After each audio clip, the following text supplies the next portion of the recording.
आप सबका अभिनंदन आज की अदालत में। और मैं आज जुड़ा हुआ हूं शेयर बाजार की राजधानी मुंबई से, और आप सबका बहुत बहुत स्वागत आज की अदालत में। और आज की अदालत विशेष है क्योंकि पहली बात तो आज हम रविवार के दिन मिल रहे हैं। मुझे नहीं याद पड़ता है कि पिछली बार रविवार को कब हम लोगों ने अदालत की थी, क्योंकि अदालत का सही समय, तय समय तो आप जानते ही हैं, शनिवार को 11 बजे लगती है अदालत। लेकिन इस सप्ताह क्योंकि बजट था, यूनियन बजट था और बहुत जबरदस्त बजट आया, इस वजह से सैटरडे की अदालत को संडे किया जा रहा है। तो संडे को ये अदालत का विशेष सत्र है और आप सबका बहुत बहुत स्वागत इस सत्र में। विशेष स्वागत करूंगा उन लोगों का जो कि इक्विटी रश के फेसबुक पेज के माध्यम से अदालत की कार्रवाई का सीधा प्रसारण देख रहे हैं, और जो लोग इत्मीनान से बाद में फुर्सत से अदालत की कार्रवाई की रिकॉर्डिंग देखेंगे हमेशा की तरह, उनको भी नमस्कार, धन्यवाद आज की अदालत में आ जाने के लिए। और जो लोग सीधे सीधे यूट्यूब के माध्यम से अदालत का सीधा प्रसारण आज संडे के दिन देख रहे हैं, नमस्कार आप सभी लोगों को, थैंक यू सो मच वक्त देने के लिए। और कहां से आज लोग जुड़े हुए हैं ये बता पाना मुमकिन नहीं है, लेकिन जो भी जुड़ा हुआ है वो दिल से जुड़ा हुआ है अदालत में। अभी अनफिनिश्ड, बहुत अच्छा, तो आपका हैंडल का नाम है, ये लिख रहे हैं कि seeing your video is like an addiction, कि बिल्कुल एडिक्शन की तरह है। वाह, बहुत बढ़िया। Making this videos is no less than an addiction. Unfinished साहब, यानी जितना आनंद आपको वीडियो देखने में आता है उतना ही आनंद मुझे बनाने में भी आता है। तो आप सबका बहुत बहुत स्वागत। अच्छा, जिग्नेश भुवा साहब पूछ रहे हैं कि बजट जो है वो गुड है या बैड है, अच्छा है या बुरा है, एक शब्द में इसका जवाब चाहते हैं। तो जरूर बजट का भी पूरी विवेचना करेंगे हम लोग कि कैसा रहा यूनियन बजट 2025। और आपने देखा कि बजट की स्पीच छोटी थी लेकिन जो उसका इंपैक्ट आया है वो अच्छा आया है, तो उसकी पूरी बातचीत हम लोग करेंगे, देखेंगे। लेकिन कर पाने के लिए जो आत्मशक्ति चाहिए वो कई बार हमारे में नहीं होती है और उसी की वजह से पीछे हो जाते हैं। तो शेयर बाजार में भी अगर आगे आना है तो जो चीजें सही हैं, the right thing to do है, वो करते रहिए। हो सकता है कि थोड़ा कष्ट हो शुरू में, जो मुनाफा आप सोच रहे हैं वैसा मुनाफा ना हो, एक दो बार आप स्टॉप आउट हो जाए, लेकिन अंततोगत्वा बाजार आपको पुरस्कृत अवश्य करेगा, ये मेरा दृढ़ विश्वास है। तो उसके लिए क्या चाहिए? थोड़ा आत्मविश्वास, थोड़ा दृढ़ निश्चय कि भाई करना ही है, हमें तो यहीं से पैसा कमाना है और हमें सही ढंग से पैसा कमाना है, हमें कोई कॉर्नर्स कट नहीं करने हैं, कहीं पर भी सुनी सुनाई बातों पर काम नहीं करना है, अफवाहों पर काम नहीं करना है। हम जो करेंगे चार्ट्स देखकर, अपने एनालिसिस के आधार पर, अपने बूते पर, अपने विवेक से करेंगे। ये अगर हम एक दृढ़ निश्चय कर लें तो निश्चित रूप से सफलता मिलती है।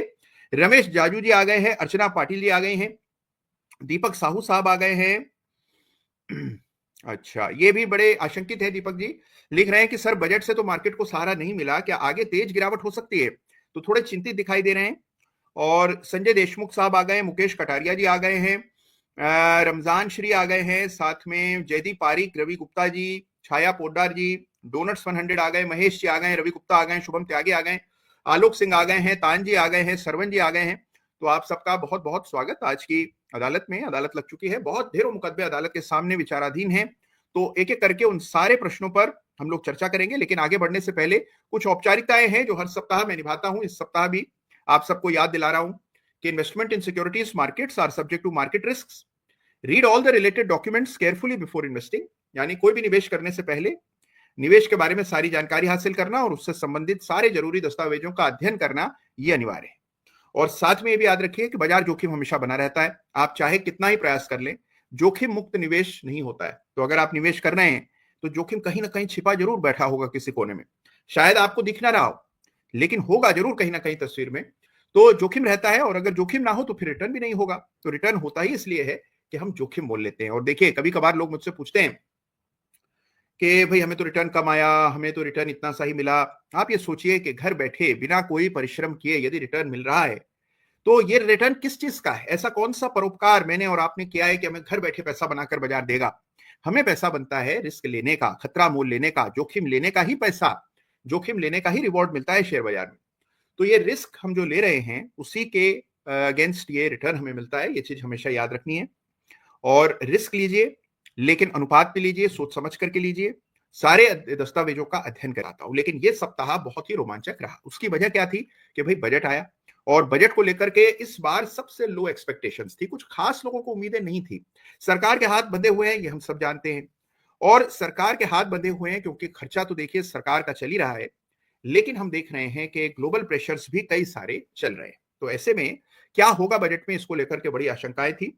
कुल मिलाकर मेरा मानना यह है, आप लोगों ने भी कल बजट का भाषण सुना होगा बड़ी रुचि से, मुझे लगता है कि एक बैलेंस्ड बजट है। अगर आप शेयर बाजार के स्टैंड पॉइंट से देखें, बाकी चीजें आप इकोनॉमी के पर्सपेक्टिव से देख रहे हैं या आप और किसी दृष्टिकोण से, पर्सनल फाइनेंस के दृष्टिकोण से देख रहे हैं, तो अलग तरह से इसको इंटरप्रेट किया जा सकता है। लेकिन अगर आप इसको केवल और केवल शेयर बाजार, कैपिटल मार्केट्स के पर्सपेक्टिव से देखें, तो एक पॉजिटिव बजट है कुल मिलाकर के। देखिए सबसे बड़ी बात है कि लोगों के हाथ में पैसा आएगा, ये बात तो तय है। ये जो अभी पशुपेश चल रहा है 12 लाख रुपया कितने लोगों को किस दाम पर मिलेगा, यानी कि क्या आपकी एग्जेम्पशन लिमिट बढ़ी है या एग्जेम्पशन लिमिट के बाद 12 लाख रुपए का डिडक्शन मिलेगा, ये सारे अभी तक कंफ्यूजन चल रहे हैं। लेकिन कुल मिलाकर के अगर आप देखें तो लोगों के टैक्स को कुछ राहत उन्हें निश्चित मिलने वाली है, जो अच्छी खासी। अगर आप 12 लाख रुपए से कम की आमदनी आपकी है तो लगभग आप टैक्स फ्री हैं, अनलेस कि आपको कोई कैपिटल गेन्स हुआ है। अगर कैपिटल गेन्स नहीं हुआ है तो आप टैक्स मुक्त हैं। इनकम टैक्स मुक्त हो गए अगर आप 12 लाख रुपए से कम अगर आपकी इनकम है, और 90% लोग जो भारत में टैक्स दे रहे हैं वो अगर आप मान लीजिए टैक्स नहीं देते हैं, यानी कि उन्हें टैक्स नहीं देना पड़ता है, तो ये जो पैसा इकोनॉमी में आएगा प्लस जो फॉर्मलाइजेशन होगा, देखिए जो पैसा इकोनॉमी में आएगा इन द सेंस लोगों को पैसा मिलेगा खर्च करने के लिए। कोई भी पैसा मिलता है तो या तो बचत होती है उसका या खर्च होता है। दोनों ही स्थितियां बाजार के लिए बड़ी ही पॉजिटिव है। खर्चा होगा तो कंजम्पशन बढ़ेगा, कंपनी के नंबर्स बेहतर होंगे, और अगर सेविंग होगी तो वो पैसा चैनलाइज होगा वापस से इक्विटी बाजार में, क्योंकि सेविंग का सबसे बड़ा जो आजकल विकल्प है आपके सामने वो शेयर बाजार है। म्यूचुअल फंड में ही पैसा लोग डालेंगे, एसआईपी की रकम ही बढ़ाएंगे अपनी, तो वो पैसा शेयर बाजार में आएगा बड़े पैमाने पर। और ये जो एसआईपी के नंबर्स हर महीने बढ़ते नजर आ रहे हैं, ये फिर बढ़ जाएंगे क्योंकि नई सेविंग्स जो है बाजार में चैनलाइज होंगी। तो एक तो ये बहुत बड़ी पॉजिटिव चीज है। दूसरी बात जो आपको समझनी है वो है कि फॉर्मलाइजेशन की प्रक्रिया और आगे बढ़ेगी। जब व्यक्ति को पता लगता है कि कोई टैक्स वैसे देना ही नहीं है, तो आप अपने जो टैक्स हाइजीन है उसको सुधार लेते हैं, क्योंकि टैक्स तो आपको देना नहीं पड़ रहा है, तो आप सब कुछ चेक से करेंगे, प्रॉपरली करेंगे, जीएसटी पे करेंगे, सब कुछ करेंगे। तो जब वो पैसा भी इकोनॉमी में आएगा, फॉर्मलाइजेशन बढ़ेगा, तो वो लॉन्ग टर्म में भी इकोनॉमी के लिए बहुत हितकारी है। तो मुझे ऐसा लगता है कि इसको कम आंका गया। बाजार का रिएक्शन म्यूटेड था, उसके अलग कारण थे, क्योंकि बाजार इस बात को लेकर के भी चिंतित था कि डोनाल्ड ट्रंप क्या करेंगे। लेकिन अगर आप, और एफआईआई की सेलिंग तो बदस्तूर जारी है, उसमें कोई कमी नहीं आई है, तो एफआईआई बेच रहे हैं, इस वजह से बाजार थोड़ा म्यूटेड है। अगर मान लीजिए एफआईआई भी थोड़ा हाथ लगा दें, थोड़ा सहारा दे दें, तो ये बाजार कहां जाएगा इसकी कल्पना करना मुश्किल काम है। क्योंकि देखिए पैसा इकोनॉमी में दोबारा लौट करके आ रहा है। तो कुल मिलाकर बजट बैलेंस था। हाँ, अगर ये आप कह सकते हैं कि कोई ऐसा ब्लॉकबस्टर बड़ा आइडिया नहीं है, लेकिन एक बड़ा आइडिया हर बजट में हो जरूरी भी नहीं है। इस बजट का बड़ा आइडिया जो कंजम्पशन है उसको स्पर करना है, उसको उसमें वापस से तेजी लाना, उसको फिलिप देना है, और वो काम इस बजट में बखूबी हुआ। तो कैपिटल मार्केट्स के दृष्टिकोण से एक अच्छा बजट है। अच्छा, बाजार के रिएक्शन को लेकर के लोग बड़े चिंतित हैं कि बाजार तो ऐसा हुआ नहीं कि 500-600 पॉइंट निफ्टी बढ़ गई, अच्छी बात है, क्यों इतनी वॉलिटिलिटी की उम्मीद रखते हैं। धीरे धीरे करके बाजार जैसे जैसे बजट की फाइन प्रिंट समझ आएगा और इसका असर इकोनॉमी में आपको देखने को मिलेगा, अपने आप बाजार जो है परिस्थितियों के हिसाब से चलेगा। कई बार अच्छी खबर आने पर भी बाजार नीचे आ जाते हैं, और खराब खबर आने पर भी शेयर की कीमतें बढ़ जाती हैं। तो शेयर की कीमतें और बजट का अच्छा खराब होना, ये दो बिल्कुल अलग चीजें हैं। तो इस तरह से उसको ना देखिए, लेकिन कुल मिलाकर के देखिए तो कुछ नेगेटिव बजट में नहीं था। कोई छेड़खानी long term capital gains tax के साथ नहीं हुई, और ये अपने आप में एक बहुत बड़ा पॉजिटिव है, क्योंकि बहुत हल्कों में ये चर्चा थी कि भाई लॉन्ग टर्म कैपिटल गेन्स पर भी कुछ बदलाव हो सकते हैं, वो नहीं हुआ। तो कुल मिलाकर there was no bad news and there was some great news. तो कुल मिलाकर ये स्थिति है कैपिटल मार्केट्स के हिसाब से। तो जो लोग थोड़े से आशंकित हैं, परेशान हैं, पशोपेश में हैं कि बजट को किस तरह पढ़ा जाए, तो बजट ने कुछ बिगाड़ा नहीं है हमारा। यानी जो स्थिति चल रही थी उसमें थोड़ा सुधार लाने का काम, थोड़ी और लिक्विडिटी, तरलता बाजार में आएगी, और ये तरलता आ गई अगर, तो इसका फायदा शेयर बाजार को निश्चित होना चाहिए। तो ये कुल मिलाकर बजट का लबोलुबाब है। तो बजट को लेकर कोई नेगेटिविटी मत रखिए मन में। हाँ, अब नेगेटिविटी के कारण और हो सकते हैं। विदेशी निवेशक जो है लगातार बिकवाली कर रहे हैं, स्मॉल कैप मिड कैप का जो इंडेक्स है वो मेजर सपोर्ट्स के नीचे ट्रेड कर रहा है, ये सारी चिंता की वजह हो सकती है। डॉलर में कोई कमी नहीं आई, डॉलर लगातार ऊपर ही जा रहा है। तो इन सब चीजों को लेकर आपके मन में चिंता हो स्वाभाविक है, लेकिन बजट के दृष्टिकोण से कोई चिंता मन में मत रखिए। तो ये है union budget 25, which has in my opinion surprised people on the positive side. क्योंकि देखिए अगर जब उम्मीद भी चल रही थी, कई बार ऐसी उम्मीद थी लोगों को कि जो पर्सनल इनकम टैक्स है उसमें कुछ राहत मिलेगी, लेकिन ये स्लैब सीधे 12 लाख हो जाएगा, इसकी उम्मीद किसी को भी नहीं थी। तो आप ये देखिए कि this has been a positive surprise. तो उस दृष्टि से भी बजट कुल मिलाकर अच्छा बजट माना जाएगा। तो यह है बाजार की स्थिति बजट के बाद। अब आइए चार्ट्स देखते हैं। और हाँ, एक चीज आपको बता देता हूं चार्ट दिखाने से पहले कि एनएससी के जो चार्ट्स हैं, स्पेशली सॉफ्टवेयर पर जिसका इस्तेमाल हम करते हैं, तो इसमें चार्ट थोड़े से आपको बिगड़े नजर आएंगे क्योंकि इसमें सैटरडे की ट्रेडिंग सेशन शायद इंक्लूडेड नहीं है ठीक ढंग से, तो चार्ट्स थोड़े बिगड़े हुए ट्रेडिंग ऊपर नजर आ रहे हैं। और बहुत सारे मुझे ईमेल भी मिले हैं क्योंकि जो अन्य लोग ट्रेडिंग व्यू देखते हैं सब कह रहे हैं सर ये क्या एक अलग सी कैंडल दिख रही है, ये कैंडल विचित्र कैसे बन रही है। कई लोगों को सोमवार की कैंडल दिख रही है जो कि अभी सोमवार आया नहीं है, कल है सोमवार। तो ये सॉफ्टवेयर का एरर है क्योंकि शायद सैटरडे की ट्रेडिंग के लिए सॉफ्टवेयर प्रिपेयर नहीं था, तो ये कुछ सॉफ्टवेयर में प्रॉब्लम्स आ रही है। लेकिन कुल मिलाकर के देखें तो चार्ट आप देख सकते हैं, कोई दिक्कत नहीं है। आइए बिना समय गंवाए चार्ट्स का रुख करते हैं। ढेरों सवाल हमारे सामने लंबित हैं, सवालों पर मैं आऊंगा और बहुत सी और चर्चाएं हमें करनी है। आइए फटाफट चार्ट का रुख करेंगे। तो लीजिए यह है आपके सामने निफ्टी का चार्ट, और निफ्टी के इस चार्ट को गौर से अगर आप देखें तो सबसे पहली चीज जो आप देखते हैं वो है कि भाई ये गोल्डन लाइन जिस पर मैंने रील भी बनाई है, शॉर्ट भी बनाया, यूट्यूब पर भी चर्चा हुई थी, चार्ट वीक में भी बात हुई थी कि ये जो रेखा है, ये जो लकीर मैंने डाली है, जो ये अपवर्ड स्लोपिंग ट्रेंड लाइन है जो कि 30-35 डिग्री के एंगल पर ऊपर अग्रसर है, इसमें करेक्टिव मूव आया निफ्टी पर। 26,000 से घटकर निफ्टी 22,800 तक नीचे आया और फिर आपने देखा कैसे इसमें स्पर्ट आ गया, बुलिश इनगल्फिंग पैटर्न बना वीकली चार्ट पर इस सप्ताह। और कुल मिलाकर के देखें तो अभी भी ये लाइन होल्ड कर रही, तो हमारे लिए जो अच्छी बात है, जो पॉजिटिव चीज है जिसको लेकर के आपको थोड़ा सा मन में पॉजिटिविटी लाना चाहिए, वो है कि ये लाइन इंटैक्ट है, इस लाइन को कोई क्षति नहीं पहुंची और एक बड़ा इवेंट हमारे सामने से निकल गया।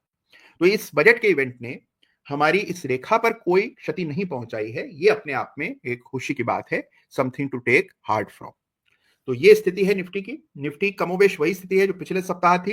पिछले सप्ताह थोड़ी नेगेटिविटी थी, इस सप्ताह थोड़ी रिकवरी आई है, बुलिश इनगल्फिंग पैटर्न बना है और आप देख रहे हैं कुछ सुधार हुआ है और हमारी लाइन वैलिडेट हो गई। जो सबसे बड़ी उपलब्धि है वो है इस लाइन का सत्यापित होना। इस रेखा पर मैंने वीडियो बनाया और आप सबको बताया कि भाई ये डायगोनल ट्रेंड लाइन है, इस लाइन को तरजीह दीजिए। देखिए चार्ट देखना में एक बहुत बड़ा रोल अनुभव का भी होता है। जितने ज्यादा चार्ट्स आप देखने लगते हैं उतनी चीजें आपको इंट्यूटिवली दिखने लगती हैं। तो इसीलिए मैं बार बार कहता हूं थोड़ा समय दीजिए इसको, धीरे धीरे करके ये आप पर ग्रो करता है, ये आपको समझ आने लगता है। तो पहली बार चार्ट देख रहे हैं और तुरंत आपको सब समझ आ जाए ये जरूरी नहीं होता है, तो थोड़ा सा धीरज रखिए, चार्ट्स देखिए, आपको इसका नया पर्सपेक्टिव समझ आएगा। तो यह है हमारे सामने निफ्टी की ट्रेंड लाइन जो इंटैक्ट है, और निफ्टी का चार्ट देखें तो अभी ऐसे खतरा टला नहीं है।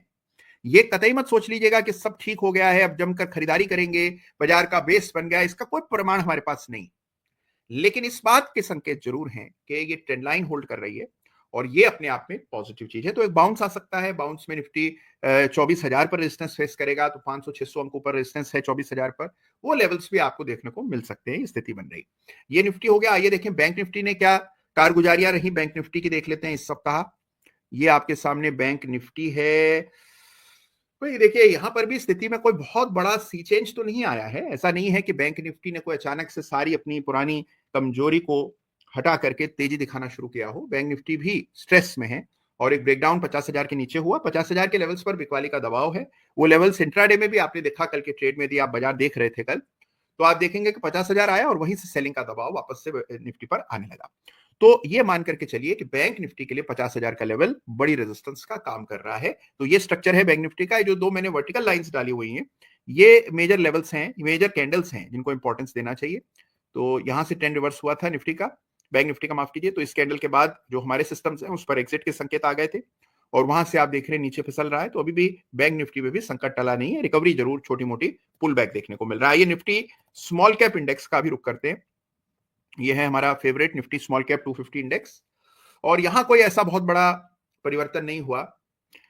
नीचे के लेवल से रिकवरी जरूर हुई, एक बुलिश हैमर कैंडल बनी है और इस हैमर कैंडल की वजह से एक उछाल आ सकता है। उछाल में 16,800 जो है ये इस इंडेक्स के लिए बड़ी चुनौती होगा। तो 16,800 पर परख होगी कि हाँ ये केवल पुल बैक है या ये एक स्थायी मूव है और ट्रेंड में एक टिकाऊ बदलाव है। ये पता लगेगा हमें जब 16,800 के ऊपर स्मॉल कैप निफ्टी चल पड़ेगा। तो फिलहाल के लिए यहां पर भी कोई खास ऐसे बदलाव नहीं है, तो ये यथास्थिति बनी हुई है। आइए एक बार डॉलर देख लेते हैं। ये डॉलर, अच्छा देखिए डॉलर ने क्या किया है। ये डॉलर है और ये डॉलर का डेली चार्ट है और ये डॉलर का वीकली चार्ट है। अब आप देखिए डॉलर में एक सप्ताह की गिरावट जरूर आई जब डोनाल्ड ट्रंप ने कहा कि इंटरेस्ट रेट घटाओ। डोनाल्ड ट्रंप चाहते हैं कि इंटरेस्ट रेट घटाए जाएं, लेकिन पावेल साहब नहीं मानते हैं, तो वहां वो रसाकशी चल रही है। उस वजह से आप देख रहे हैं उस सप्ताह गिरावट आई और उसके बाद फिर तेजी आ गई। तो ये जो डॉलर की तेजी और रुपए की कमजोरी है इसमें कोई बदलाव नहीं हुआ और ये अभी भी हमारे लिए एक सिरदर्द बना हुआ है, जो का त्यों बना हुआ, इसमें कोई बदलाव नहीं है। तो rupee weakening continues and dollar strengthening continues and this remains a headache. तो जब तक ये चलेगा तब तक आप देखिए कि एक दबाव बना रहेगा बाजारों पर, तो यहां से कोई पॉजिटिव संकेत नहीं है। एक दफे जल्दी से हम चार्ट देखेंगे गोल्ड का, और ये हमारे सामने गोल्ड का चार्ट है। यहां पर देखिए जो तेजी है उसका कोई सानी नहीं है। गोल्ड ने क्या जबरदस्त 82,000 के ऊपर ट्रेड करना शुरू कर दिया है, और गोल्ड को कुछ समय पहले चार्ट ऑफ द वीक का खिताब मैंने दिया था, और वहां से गोल्ड में तेजी बनी। एक सिमेट्रिकल ट्राइंगल पैटर्न गोल्ड के डॉलर डिनोमिनेटेड गोल्ड के चार्ट पर देखने को मिल रहा था, उसकी चर्चा हुई थी। वहां से जो उछाल आया 3-4 सप्ताह में, गोल्ड ने गजब का काम किया है। तो गोल्ड की तेजी बनी हुई है। और चार्ट्स अगर आप देख रहे हैं तो जरूरी नहीं है अपने आप को एक खांचे में मत डाल दीजिए कि भाई हम तो इक्विटी ट्रेडर हैं, हम तो ऑप्शन एक्सपायरी ही ट्रेड करते हैं, हम तो वीकली एक्सपायरी के माहिर हैं। ऐसा मत सोचिए। आप थोड़ा सा एक लिबरल, एक ब्रॉड माइंडसेट रखिए। हमारा काम है शेयर बाजार से पैसा अर्जित करना, हम उसके लिए प्रयत्नशील हैं, और वो अवसर जहां मिलेगा, जहां हमें ठीक अवसर मिलेगा, हम उसका फायदा उठाएंगे। ये हमारी सोच होना चाहिए। और ये गोल्ड का चार्ट है जहां हम देख रहे हैं कि 82,000 के ऊपर गोल्ड चल रहा है। तो अगर आप स्थिति देखें तो गोल्ड इज वन एरिया जहां पर स्ट्रेंथ नजर आ रही है। और इसके बाद आइए गोल्ड के बाद सीधे चलते हैं, चर्चा करते हैं कुछ ऐसे इंटरेस्टिंग चार्ट्स की जिनमें बहुत मोमेंटम, बहुत उछल कूद हमने इस सप्ताह देखी।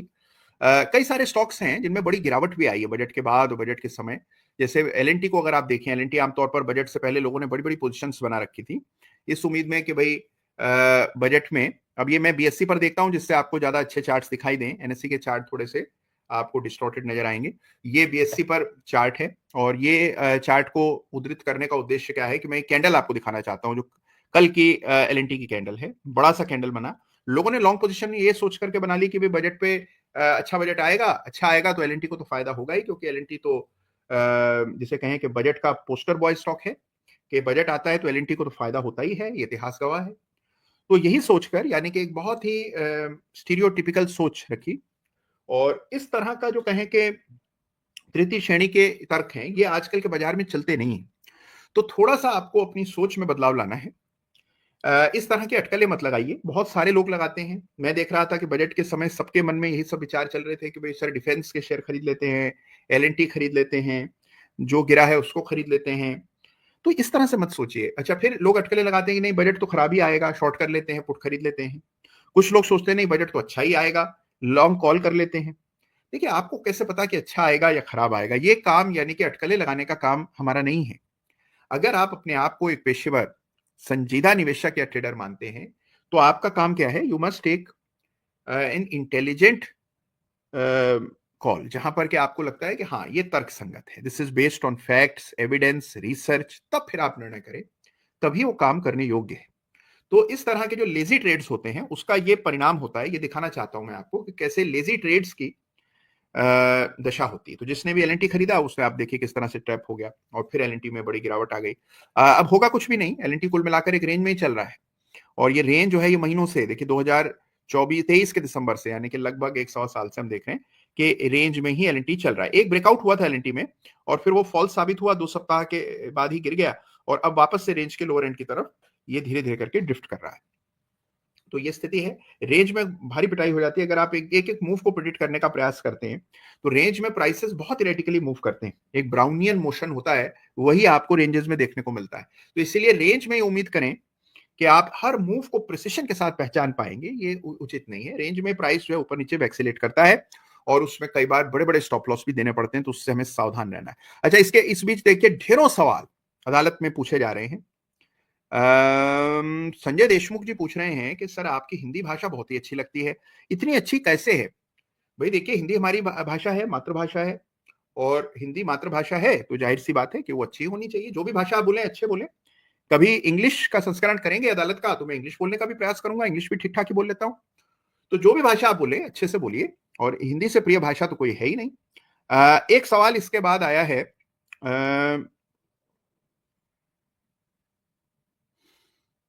ठीक है, बहुत से और इंटरेस्टिंग सवाल आ रहे हैं। अच्छा, ये जो ग्रेट,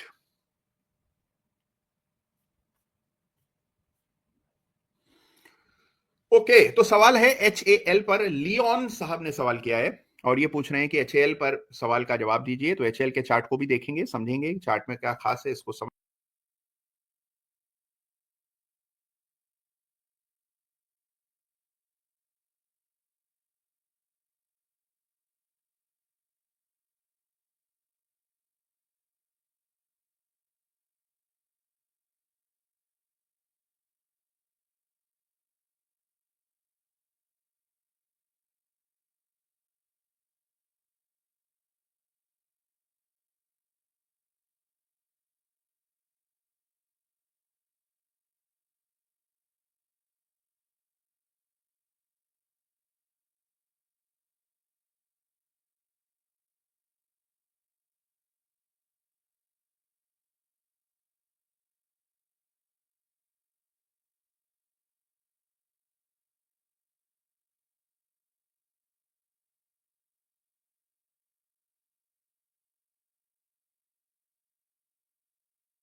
अच्छा, सुन पा रहे हैं मुझे? मुझे लगता है आवाज बीच में नहीं आ रही थी। अगर आवाज अब आ रही हो तो एक बार यस लिख दीजिएगा। आवाज मिल रही हो सबको तो यस लिख दीजिए कृपा करके। Great, sorry for the inconvenience. बीच में अवरोध पैदा हुआ, लेकिन हाँ, अच्छा, कौन पूछ रहा है भाई? ये हमारे ओके, हमारे प्रहलाद भाई हैं। वो पूछ रहे हैं where are you sir. Prahlad ji, मैं मुंबई हूं और अभी फिलहाल जुड़ गया हूं आपके साथ। अभी कुछ मिनटों के लिए एक डिस्ट्रप्शन हुआ था तो आप नहीं देख पा रहे थे मुझे, लेकिन अब फाइनली आप देख पा रहे हैं और मुझे उम्मीद है कि अब चार्ट्स भी ठीक से दिख रहे होंगे। तो ये आपके सामने एचएल का चार्ट है जिस पर लियोन साहब ने सवाल किया था और हम इसकी चर्चा कर रहे थे। तो आप इस चार्ट को गौर से देखेंगे तो मैं कह रहा था कि भाई लेजी एनालिसिस जो है इसकी बड़ी भारी कीमत चुकानी पड़ जाती। लेजी एनालिसिस क्या है कि भाई ऐसी सरसरी तौर पर चार्ट देखा और चार्ट के बेसिस पर कोई भी फैसला कर डाला। चार्ट देखते समय उसको समय देना पड़ता है, उसमें रेखाएं ठीक से डालनी पड़ती हैं, थोड़ा होमवर्क करना पड़ता है और सारे एस्पेक्ट्स एनालाइज करने पड़ते हैं कि इंडिकेटर्स क्या कह रहे हैं, कौन से मेजर इंडिकेटर्स हैं, आउट परफॉर्मेंस कैसी चल रही है, जो क्रिटिकल इंडिकेटर्स हैं अलग अलग श्रेणी के, उनके संकेत क्या आ रहे हैं। जब आप पूरी तस्वीर देखते हैं, फिर उस सेक्टर के अलग अलग कंपनियां क्या कह रही हैं, तो जब आप पूरी तस्वीर देखते हैं तब एक ठोस पक्का विश्वसनीय एनालिसिस हो पाता है। तो इसमें कोई कोताही नहीं करनी है। इसमें ऐसा नहीं कि भाई काम चलाओ एनालिसिस करना है। काम चलाओ एनालिसिस करके आप अपने पैसे के साथ खिलवाड़ कर रहे हैं और हम यहां पर अपना हार्ड एंड पैसा जो है, मेहनत का पैसा लगा रहे हैं। तो जाहिर सी बात है कि थोड़ी सी मेहनत करने में क्या हर्ज है। तो आप सबसे मेरी आज अपील है इस अदालत के माध्यम से, जो लोग चार्ट्स देखते हैं स्वयं से, कि थोड़ी मेहनत कीजिए, थोड़ा बेहतर एनालिसिस कीजिए। बेहतर का मतलब ये नहीं है कि आप इसमें ढेरों रेखाएं डाल दें, जितने इंडिकेटर्स पता हो सारे झोंक दें, उससे कोई फायदा नहीं है। But analysis has to be logical and you have to do the work. तो मेहनत करना बहुत जरूरी है। तो ये आपके सामने एचएल का चार्ट है। ये दो रेखाएं जो है ये पर्याप्त है, इससे अधिक मैं कुछ नहीं कहूंगा। कोई खास ऐसे अभी अप ट्रेंड नहीं है, इंटरमीडिएट डाउन ट्रेंड चल रहा है, लॉन्ग टर्म अप ट्रेंड चल रहा है। तो ये एचएल का चार्ट है और थोड़ा बहुत ऐसा डिफेंस स्पेंड जो है उसमें थोड़ी कमी आते देखिए अब ओवरऑल नंबर्स में इस बजट में, तो उसका भी थोड़ा इंपैक्ट आया, लेकिन फिर रिकवरी भी नीचे के लेवल से ठीक हुई। तो ये आपके सामने एचएएल का चार्ट है। इसको भी बीएससी पर देखेंगे तो शायद बेहतर हमें नजर आएगा। मैं बीएससी पर देख लेता हूँ, ये बीएससी पर है तो बीएससी पर भी कमोबेश वैसा ही चार्ट है। तो this is the chart for Hindustan aeronautics, जिस पर एक प्रश्न आया था। एक प्रश्न शुरू में सीडीएसएल पर सचिन जी ने शायद पूछा था, तो उसका भी मैं झट से जवाब दे दूं। ये सीडीएसएल है, ये एनएससी पर ही लिस्टेड है, बीएससी पर तो सीडीएसएल ट्रेड नहीं होता है, लेकिन ये एनएससी पर है। एक बड़ा गैप डाउन हमने देखा और उसके बाद थोड़ी वीकनेस दिख रही। सीडीएसएल में ब्रेकडाउन 1400 के नीचे हुआ और 1400 के नीचे ही ट्रेड करता सीडीएसएल नजर आ रहा है। तो ये जो गैप है इसको रनअवे गैप कहा जाता है, क्योंकि एक ट्रेंड के भीतर गैप बना है। और रनवे गैप का मतलब ये होता है कि गैप से पहले जितना मूव रहा है गैप के बाद भी उतना ही बड़ा मूव आएगा। तो ये रनवे गैप को तरजीह देना है। इस चार्ट को देख रहे हो तो उस रनवे गैप को इंपॉर्टेंस दीजिएगा। डेली चार्ट पर चेक कर लेते हैं गैप कौन से दिन बना था। गैप बना था सोमवार। तो ये जो गैप है ना, ये सबसे बड़ी समस्या है। इसको एक खाई मान करके चलिए। जिस तरह किसी भी बड़े किले के आसपास एक मोट रहता है, एक ऐसी खाई जानकर बनाई जाती है जिसको पार करना दुश्मन की सेनाओं के लिए आसान नहीं होता, ठीक वैसा ही मोट, वैसी खाई आपको इस चार्ट पर बन गई है। और अब इस रेखा को पार करने में बहुत जतन करने पड़ेंगे। तो 1500 पार करने में सीडीएसएल को लगेगा बहुत सा एफर्ट। अगर 1500 पार हुआ तो फिर जो लोग फंस गए थे नीचे के लेवल से, सबको बाजार निकास देगा। और जब कभी बाजार ऐसी उदारता दिखाता दिखे तो मान करके चलिए कि बाजार की मंशा कुछ और है, फिर 1500 के ऊपर नहीं टिकेगा। तो ये लेवल्स जो है इसको इस तरह से देखना है कि ये जो खाई है, मोट है, ये जो गैप है, ये इंपॉर्टेंट है। तो this is the daily chart for CDSL and this is the weekly chart for CDSL and this gap here is called the run away gap, जो कि सीडीएसएल के वीकली चार्ट पर आपको दिख रहा है। तो इंटरेस्टिंग चार्ट्स हैं और इंटरेस्टिंग प्रश्न आ रहे हैं अदालत में। हमारे गोदारा जी हैं, ज्योति गोदारा जी हैं, जो प्रश्न कर रहे हैं कि बजट के बाद कौन सा सेक्टर में निवेश अच्छा रहेगा। धन्यवाद भाई। देखिए, मेरा हमेशा से ही मानना है कि बजट को इस तरह से नहीं पढ़ना चाहिए कि कौन सा सेक्टर जो है वो बजट पर अच्छा करेगा। बजट हमेशा किसी न किसी एक दो सेक्टर के लिए अच्छा होता है और कुछ सेक्टर्स के लिए शॉर्ट टर्म में कुछ पेन ले आता है। जैसे मान लीजिए टैक्स बढ़ा दिया या कोई कुछ ऐसा पॉजिटिव नहीं आया। जैसे आपने देखा इस बजट के आ जाने के बाद तुरंत जिस सेक्टर में सबसे बड़ी तेजी आई वो है कंजम्पशन सेक्टर, क्योंकि सबको लगा कि जो टैक्स के पैसे बचेंगे लोग इस पर खर्चा करेंगे। तो कंजम्पशन वाले शेयर भाग गए। सारे एफएमसीजी शेयर जो कि काफी पिटे हुए थे, अच्छे खासे लेवल पर हैं, वहां पर तेजी बन गई। कुछ तेजी हमने सिन गुड्स में बनती हुई देखी। सिन गुड्स मतलब होते हैं, सिन यानी पाप। तो ये जो ऐसे उत्पाद हैं, मिसाल के तौर पर सिगरेट की कंपनियां हैं, लिकर स्टॉक्स हैं, इनमें हमने देखा अच्छा उछाल आया। तो दिस इज वन एरिया जहां पर फोकस करना चाहिए। और देखिए मेरा ये मानना है कि सिन गुड्स जो हैं ये बड़ी स्टेबल डिमांड इनकी रहती है हमेशा। और जैसे मिसाल ले लें, मान लीजिए बहुत सारे ऐसे स्टॉक्स हैं जो लाइफ टाइम हाई पे ट्रेड कर रहे हैं। हमने बहुत अच्छा उछाल यूबीएल में देखा, आप लोगों ने अगर चार्ट देखा हो। अब ये चार्ट थोड़ा गलत है क्योंकि एनएससी पर है, मैं इसको बीएससी पर दिखा देता हूँ। ये बीएससी और ये चार्ट आप देखिए, तो ये यूबीएल में आप देखेंगे कि एक पैटर्न बना चार्ट पर और फिर उसका ब्रेकआउट हुआ। इस पैटर्न को इस तरह से पढ़ा जाना चाहिए कि इसमें ऐसे एक लकीर डाल देनी चाहिए ऊपर और एक लकीर हमें यो नीचे डाल देनी चाहिए। तो इस पैटर्न को मेगाफोन यानी लाउड स्पीकर जैसी आकृति आपको दिख रही है चार्ट पर, ये लाउड स्पीकर जैसा दिखाई पड़ रहा है, तो इसको मेगाफोन पैटर्न कहते हैं। और ये यूबीएल के वीकली चार्ट पर बनता हुआ नजर आ रहा है। तो इंटरेस्टिंग चार्ट है यूबीएल का। तो हम देख रहे हैं कंजम्पशन से जुड़े जो चार्ट्स हैं, सिन गुड्स से जुड़े जो चार्ट्स हैं, उनमें हमने अच्छा मोमेंटम बनते हुए देखा। गॉडफ्रे फिलिप्स चला, आईटीसी चला, एफएमसीजी के तमाम शेयर चल गए। तो जहां पर भी कंजम्पशन बढ़ रहा है वहां तेजी आई। कई सारी कंपनियां छोटी बड़ी ऐसी हैं जहां पर के जो लिकर से जुड़ी हैं, जैसे छोटी छोटी कंपनियां लिकर से जुड़ी कई सारी आ चुकी हैं। जैसे ये एबीडीएल है, एलाइड ब्लेंडर्स, रिसेंट लिस्टिंग है। ऐसे ही एसोसिएटेड अल्कोहल है। ये देखिए क्या बड़ी जबरदस्त तेजी इस सप्ताह आई। और ये सारी लिकर के स्टॉक्स हैं जहां पर कि हमने इस सप्ताह अच्छा मोमेंटम बनते हुए देखा। तो ये जो पूरा स्पेस है यहाँ पर अच्छा उछाल इस सप्ताह आया है। तो देखिए चार्ट्स को, आपको अवसर दिखाई पड़ेंगे। तो जो सवाल था ज्योति जी का कि कौन सा सेक्टर अच्छा करेगा बजट के बाद, तो मेरा मानना है कि उस तरह से नहीं पढ़ें, चार्ट के बेसिस पर आप आगे बढ़ें, बजट के दृष्टिकोण से ना देखें। बजट का एक शॉर्ट टर्म इंपैक्ट किसी एक सेक्टर पर रहता है और कई बार मैं देखता हूं कि एग्जैजरेटेड, जरूरत से ज्यादा उत्साहित हो जाते हैं लोग। अच्छी से कोई पॉजिटिव खबर किसी सेक्टर को आ गई तो बस उसमें ही फिर खरीदी बड़ी पैमाने पर हो जाती है। और फिर हम देखते हैं कि वो थोड़ा सा, जब लोग बहुत ज्यादा खरीदते हैं तो फिर उसमें करेक्शन भी आता है। तो बजाय ये करने के हमें जो है चार्ट के बेसिस पर, क्लोजिंग बेसिस पर चार्ट देख करके निर्णय करने हैं। अब देखिए एक और बहुत बड़ा बजट का जो प्रोविजन है जिसका कि दूरगामी प्रभाव पड़ेगा, वो है कि 2 मकान जो हैं वो अलाउ हो गए। तो सेल्फ ऑक्यूपाइड 2 मकान आप रख सकते हैं और वो आप रखते हैं तो इसका देखिए असर सारी रियल्टी कंपनीज पर, उन सब चीजों पर पड़ेगा।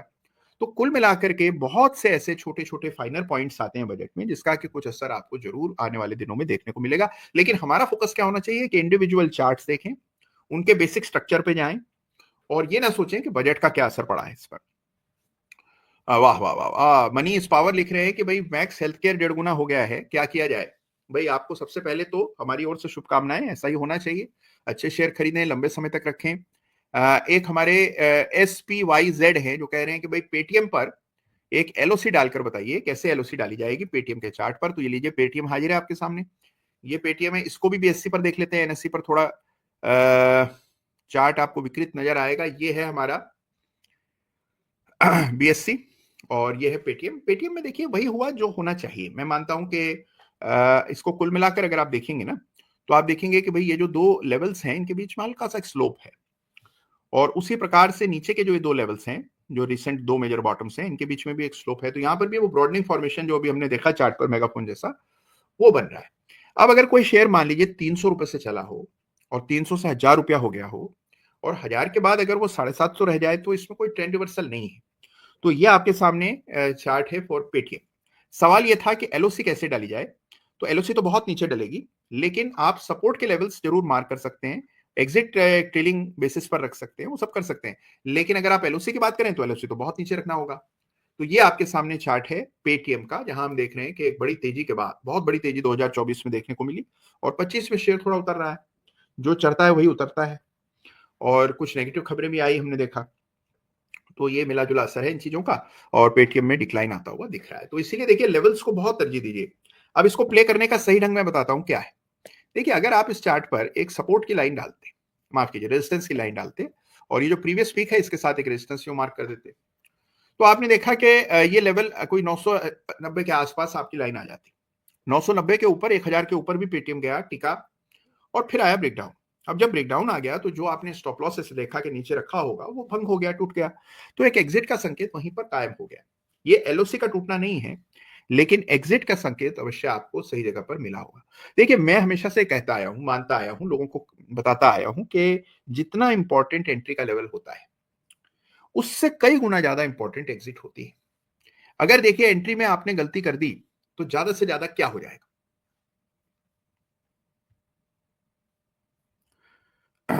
ज्यादा से ज्यादा क्या हो जाएगा। मौका हाथ से निकल जाएगा। लेकिन अगर आपने एग्जिट में गलती कर दी तो सोचिए कितनी बड़ी उसकी कीमत चुकाना पड़ सकती है। तो इसीलिए exit has to be proper, और एग्जिट बहुत इंपॉर्टेंट है, तो उसको हमेशा सबसे अधिक इंपॉर्टेंस दी जानी चाहिए। हमारे राकेश जी हैं, वो कह रहे हैं कि सर स्टार हेल्थ देख लीजिए, इसको लेकर के बड़े चिंतित हैं, कह रहे हैं त्राहिमाम हो रहा है उसमें। तो आइए सबसे पहले स्टार हेल्थ, अब ये शेयर कभी चला ही नहीं, अफसोस। ये है स्टार हेल्थ, इसमें राकेश झुनझुनवाला जी का निवेश है। ये जान करके लोगों ने बड़ा पैसा इसमें डाल दिया और इसने कभी भी उस प्रकार का रिटर्न नहीं दिया। इसको भी हम लोग बीएससी पर देख लेते हैं तो आपको ज्यादा अच्छा चार्ट दिखेगा। ये बीएससी पर है, ब्रेकडाउन है, लोएस्ट लो पर ट्रेड कर रहा है, 440 का भाव है। और देखिए बाजार ऑलमोस्ट नए हाई तक गया, 26,000 का हाई बनाया, लेकिन इस स्टॉक ने कभी पार्टिसिपेट नहीं किया। तो एक कमजोर चार्ट है। कमजोर चार्ट की फितरत बताता हूं क्या है, कैसे पता लगता है कि कमजोर स्टॉक है, कमजोर चार्ट। कि बाजार बढ़ रहा हो तो ये बड़ा कम बढ़ता है, रुक रुक कर बढ़ता है, उतना नहीं बढ़ पाता है, अपने हाईज नहीं निकाल पाता है। लेकिन बाजार गिरे तो सबसे ज्यादा गिरता यही है, यानी कि कमजोरी इसमें, जड़ों में कमजोरी। तो ऐसे चार्ट में क्या किया जाए? अभी देखिए वेल्थ डिस्ट्रॉय हो रही है और साथ में समय आपका जा रहा है। आवाज आ रही है सबको बराबर? अगर आवाज न मिल रही हो तो एक बार, अगर आवाज नहीं आ रही है तो कृपा करके लिख दीजिए, कृपा करके। Can you hear me well?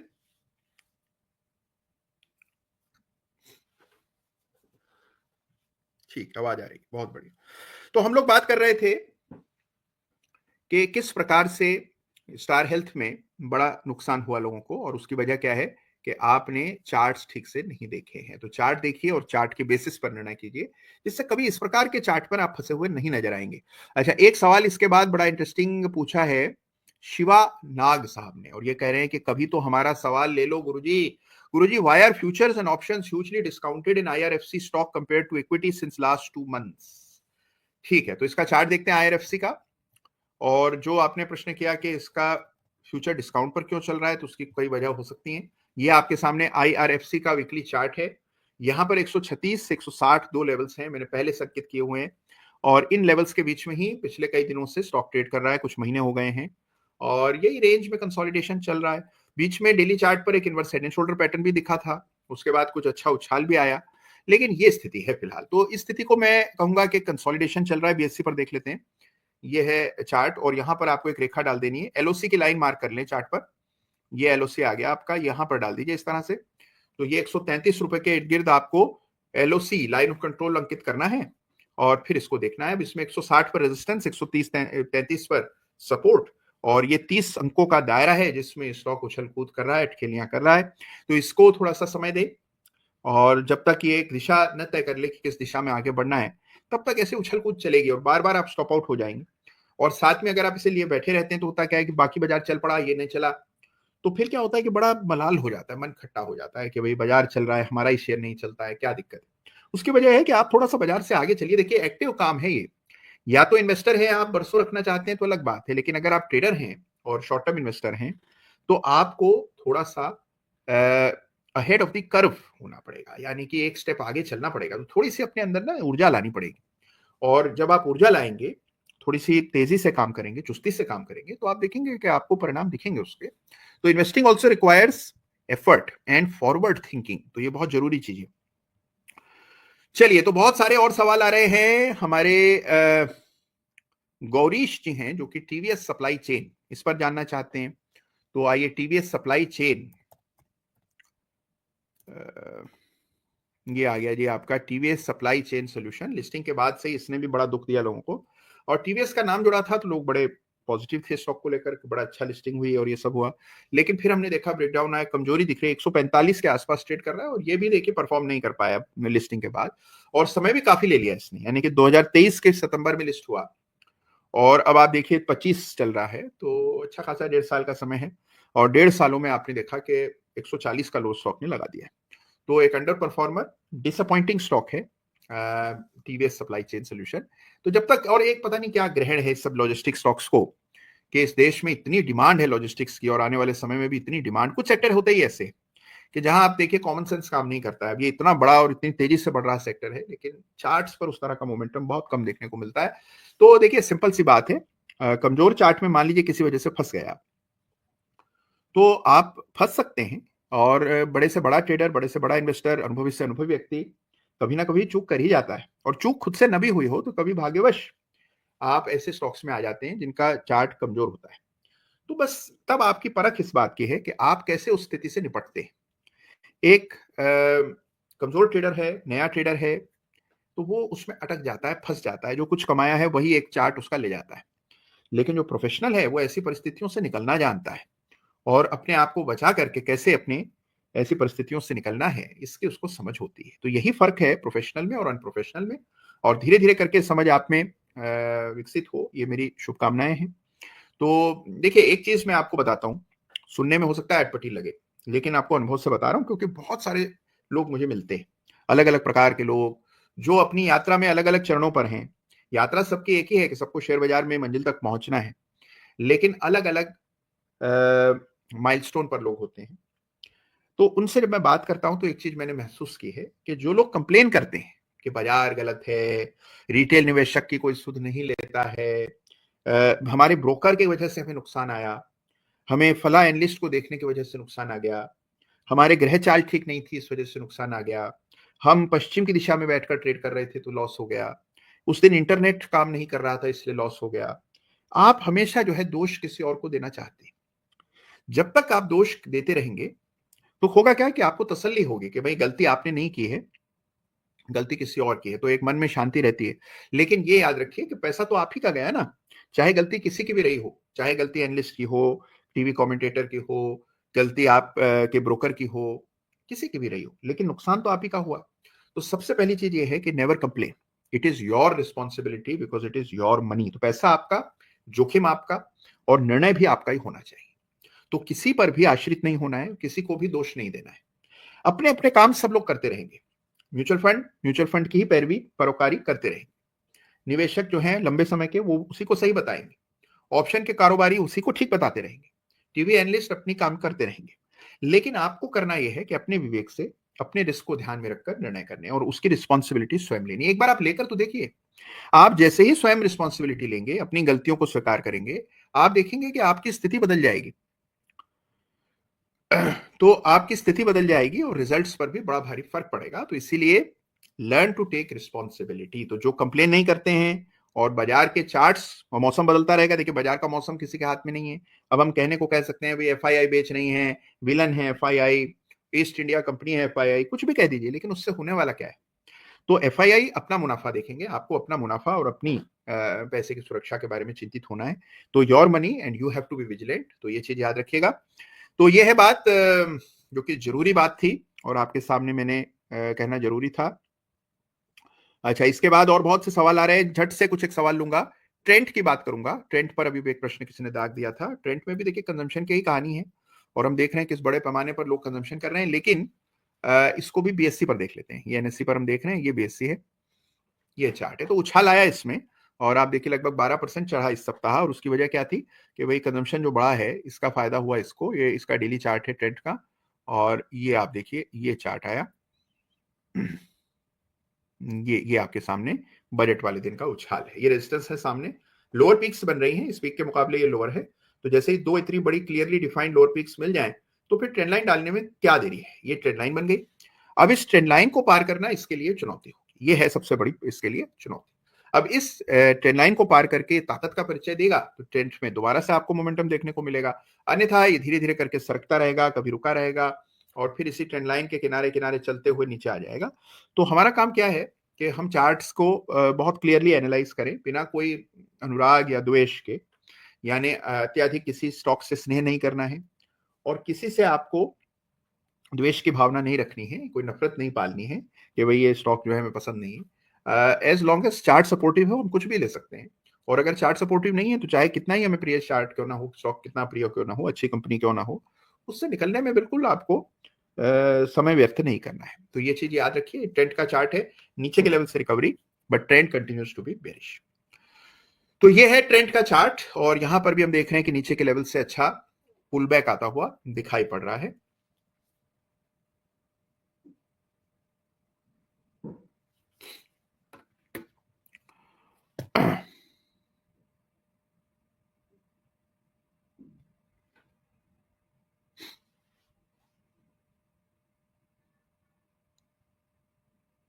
Okay, तो ट्रेंड का चार्ट हमने देखा, ढेरों सवाल और अदालत के सामने लंबित हैं। और हमारे मैक्स्टर मैक्स्टर साहब पूछ रहे हैं, सर वीकली का एलओसी डेली चार्ट के लिए वर्किंग करेगी क्या? मतलब डेली पर वीकली एलओसी के नीचे क्लोजिंग हो गई तो क्या जल्दी एग्जिट कर सकते हैं क्या? ये सवाल पूछा है हमारे मैक्स्टर साहब ने। तो मैक्स्टर साहब, सवाल आपका अच्छा है, लेकिन इसमें देखिए सिंपल सी बात है कि अगर आप डेली चार्ट देख करके काम कर रहे हैं तो डेली चार्ट पर ही लेवल संकेत करने हैं, फिर आपको वीकली चार्ट से कोई सरोकार नहीं होना चाहिए। अगर आप वीकली चार्ट पर काम करते हैं, आपका वही टाइम फ्रेम है, तो वही चार्ट आपको देखना है। तो इसीलिए जो चार्ट का आपका टाइम फ्रेम है उसी के हिसाब से आपको डिसीजन लेना है। वीकली चार्ट पर काम कर रहे हैं तो केवल वीकली चार्ट देखिए और उसी के एलओसी को तरजीह दीजिए। अच्छा, इसके बाद ठीक है, एक सवाल किया है किसी ने, रंजीत यादव जी ने। वो ये कह रहे हैं कि सर ये एंकर वीवेब कैसा इंडिकेटर होता है? अच्छा इंडिकेटर होता है एंकर वीवेब, बहुत उपयोगी है, ऑप्शन स्ट्रेटेजीज रचने में बड़ा काम आता है। तो अगर आप इस्तेमाल करते हैं तो बिल्कुल कीजिए, और ये इंडिकेटर अच्छा माना जाता है, अच्छा काम करता है। सारे इंडिकेटर्स का अलग अलग उपयोग है। देखिए, इस पर भी मैं कहूंगा कि कोई इंडिकेटर ऐसा होली ग्रेल इंडिकेटर नहीं होता है कि ये इंडिकेटर है, ये कभी फेल नहीं कर होता है, असाध्य है, ये कभी हारता ही नहीं है। ऐसा नहीं होता है। हर इंडिकेटर में अपनी अच्छाइयां तो कुछ बुराइयां होती हैं, और हर इंडिकेटर एक सीमित दायरे में काम करता है, यानी कि उसका एक अपना एरिया होता है। जैसे कि हर दवाई जो है वो एक मर्ज को ठीक करने के लिए बनाई जाती है, सारे मर्जों की एक दवाई नहीं होती है। तो उसी तरह से सारी परिस्थितियों में एक ही इंडिकेटर काम नहीं करता है, लेकिन एंकर वीवेब is a good indicator that you can definitely use. चलिए, इसके बाद और बहुत से सवाल आ रहे हैं। अच्छा, केरलाई ट्रेडर साहब हैं, वो कह रहे हैं dear lordship, kindly give your valuable views on bitcoin as well. अरे वाह, बहुत बहुत धन्यवाद आपका बिटकॉइन पर सवाल करने के लिए। तो झट से आइए बिटकॉइन के चार्ट पर भी एक नजर डाल ही देते हैं, आखिर चर्चाएं दुनिया भर में बिटकॉइन की इतनी चल रही हैं। ये आपके सामने यूएसडी बिटकॉइन का चार्ट है, और बिटकॉइन में हम देख रहे हैं कि अच्छा मोमेंटम बना, और इस मोमेंटम के बाद हमने देखा कि एक रेजिस्टेंस कायम हुई चार्ट पर। ये नई रेजिस्टेंस है और ये नया सपोर्ट है। ये आपके सामने डेली चार्ट है, और ये है वीकली चार्ट है। वीकली चार्ट मजबूत है, एलओसी यहां डाल दीजिए बस। ये बिटकॉइन के लिए एलओसी हो गई 93,000 के आसपास, और ये वीकली चार्ट पर इस तरह का स्ट्रक्चर है। स्ट्रेंथ दिख रही है, समय लेगा ये भी। और देखिए क्या गजब की तेजी, $1,06 $1,06,000 का रेट बिटकॉइन पर आ गया था। तो अद्भुत तेजी बिटकॉइन में देखने को मिली। तो ये बिटकॉइन का चार्ट है, एलओसी डाल लीजिए, और स्ट्रेंथ दिख रही है, बाजार के आगे भी इसमें तेजी दिख रही है। चलिए आगे फटाफट आगे बढ़ते हैं। और एक सवाल आया है विश्वकर्मा जी का, यश विश्वकर्मा जी हैं, जो कह रहे हैं निफ्टी के ईटीएफ के चार्ट को देखिए। तो अभी हमने निफ्टी का चार्ट देखा था, और निफ्टी ईटीएफ का चार्ट भी वैसा ही दिखता है यश जी। तो जो आंकलन निफ्टी का किया था वही आंकलन निफ्टी ईटीएफ का भी होगा। और ठीक है, एक सवाल है, किसी ने पूछा है, प्रज्ञा जी ने लिखा है कि भाई चैट स्पीड कम कीजिए। अब ये क्या चीज है मुझे नहीं पता है, लेकिन अगले सत्र में जरूर टीम के सदस्यों से मैं